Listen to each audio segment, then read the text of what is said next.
نحمده ونصلي ونسلم على رسوله النبي الأمين الكريم أما بعد فأعوذ بالله من الشيطان الرجيم بسم الله الرحمن الرحیم.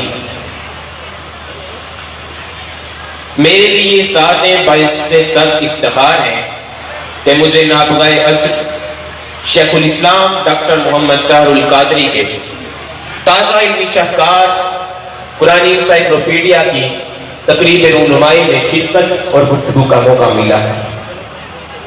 قرآن حکیم انسان کے لیے خدا کی ابدی رہنمائی اور تعریف خدا ہونے کے ساتھ انسانیت کا دستور حیات اور قانون فطرت ہے.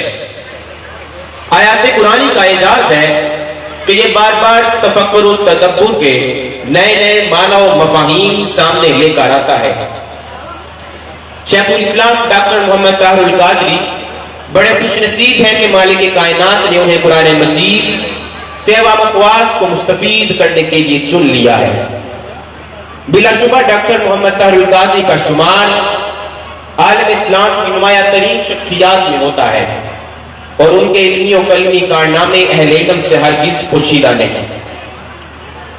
سامعین مختلف موضوعات پر 1000 سے زائد کتب میرے قائد تصنیف کر چکے ہیں. کم و بیش 500 کتب پرنٹ ہو کر مارکیٹ میں آ چکی ہیں. آپ کی تحریروں میں روایت اور جدت کا حسین امتزاج پایا جاتا ہے.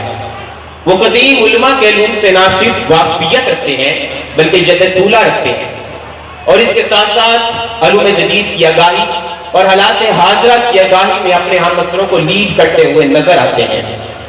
شیخ الاسلام ڈاکٹر محمد طاہر القادری نے علم حدیث، ترجمہ و تفسیر قرآن، اسلامی قانون، سماجیات، اسلام کے سیاسی و معاشی نظام، سائنس اور انسانی حقوق، تصوف و تہذیب اور اخلاقیات پر شاندار کتب لکھی. آپ نے اپنی تمام علمی و ذہنی توانائیوں اور فکری و قلمی صلاحیتوں کو بروئے کار لا کر ایسا شاندار کام کیا ہے جس نے انہیں لازوال شہرت اور احترام سے نوازا ہے. آپ کا یہ تازہ کارنامہ قرآن انسائکلوپیڈیا کئی اعتبار سے ان کے سابقہ کاموں کا ہی تسلسل ہے. قرآن انسائکلوپیڈیا اسلامی تاریخ کی اہم ترین سرگرمیوں میں سے ایک ہے. قرآن مجید چونکہ ایک زندہ کتاب ہے جو لازوال حکمتوں کا خزانہ ہے، اس پر کام کرنا وسیع علمی و فکری تناظر کا تقاضا کرتا ہے. قرآن انسائکلوپیڈیا کی آخری 3 جلدوں میں قرآن الفاظ کا جامعہ اشاریہ پیش کیا گیا ہے. اس میں الفاظ اور آیات کا ترجمہ بھی دیا گیا ہے جس سے یہ قرآن انسائکلوپیڈیا اردو پڑھنے والوں کے لیے ایک عظیم اثاثہ بن گیا ہے. قرآن انسائکلوپیڈیا موضوع کے تنوع اور تفصیل و تفہیم کے اعتبار سے منفرد ہے. جلد اول ایمان باللہ پر مشتمل ہے. جلد دوم میں شرک اور ایمان بالکتب، ملائکہ، تقدیر اور آخرت پر ایمان کے موضوعات ہیں. جلد سوم میں حوالے قیامت، عبادت و معاملات، حقوق و فرائض اور سائنس اور ٹیکنالوجی کے موضوعات شامل ہیں.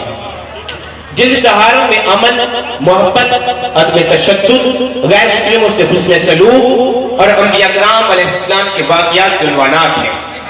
5ویں جلد میں حکومت اور سیاسی نظام، نظام عدل، معاشیات اور جہاد جیسے موضوعات کی تفصیل ہے.